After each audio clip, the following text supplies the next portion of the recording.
बिस्मिल्लाहिर्रहमानिर्रहीम। अस्सलाम वालेकुम। 94 न्यूज़ की खास खबरों के साथ मैं हूं ताहा। खबर शामिल करते हैं फालिया से। हमारे नुमाइंदे मिर्जा कैसर फारूक की तफसीलात के मुताबिक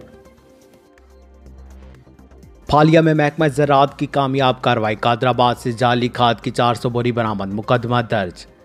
मिर्जा कैसर फारूक की तफसीलात के मुताबिक आरिफ नदीम असिस्टेंट डायरेक्टर ज़राअत तहसील फालिया कादराबाद में टीम के हमरा छापा मारकर 400 बोरी जाली फास्फोरस खाद की बरामद करके एजाज अहमद साकन चौक कला के खिलाफ थाना कादराबाद में मुकदमा दर्ज कर लिया, जबकि जाली खाद की बोरियां कब्जा में ले ली।